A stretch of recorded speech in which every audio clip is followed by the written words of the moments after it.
Dziudo trenerė pradėjau dirbti 1987 metais, praeitam amžiuje. Kitais metais jau bus 40 metų, vasario 16 dieną švenčiu tą savo jubiliejų darbo ir 2001 metais aš įkūriau klubą, kuris buvo pirmas klubas šalyje, kuriame sportavo tik mergaitės. Tai yra, nebuvo berniukų ir kelis metus taip ir sportavome, po to atsirado lygių galimybių įstatymai ir atsirado, tai brolis mano nori ateiti, tai pusbrolis, tai klasiokas ir tų berniukų atsirado ir jų tikrai turime dabar labai daug klube. Ir šiandien dienai mes esame turbūt irgi vienintelis klubas, kuriame dirba tik moteris trenerės.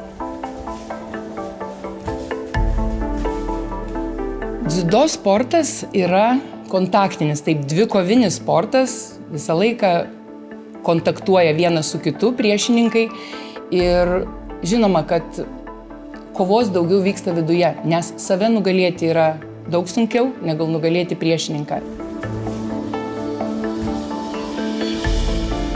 Norėčiau netgi padėkoti Bitės akademijai, kadangi mokymų metu buvo labai gerai pasakyta sporto psichologės Saulės, kalbant apie motyvaciją, tai kad nemotyvuokite sportininkų kaip treneriam, toksai nemotyvuokite jų, bet duokit nurodymą, ką daryti, kad konkrečiai tai būtų, nes tas pasakymas, tu gali, tu stiprus, tu čia pats geriausias, tai nėra, jis išėjęs ant tatamio, jis turi kovoti, jis turi daryti, jis turi imti paėmimą, kovoti dėl paėmimo, turi atlikti technikos veiksmus, žiūrėti, kaip apgauti priešininką, kad pelnyti tašką.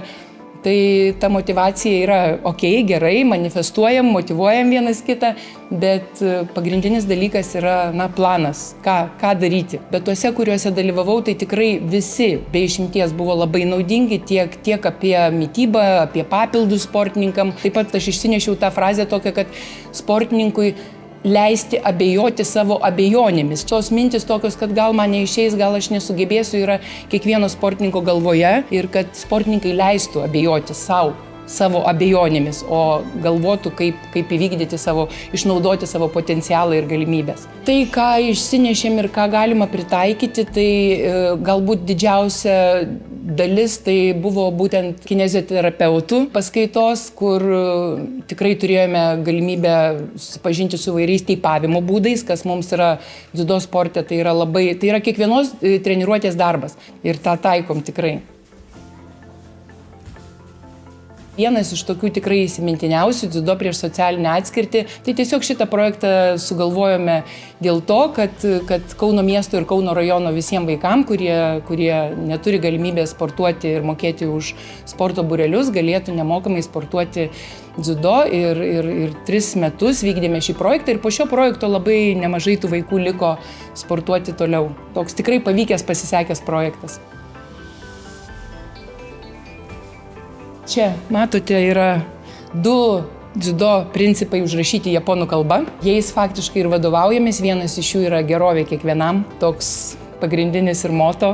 O dziudo, kaip sako žmonės, oi dziudo, tai nemoteriškas sportas, ką jūs čia darote, merginos išvis čia jums netinka.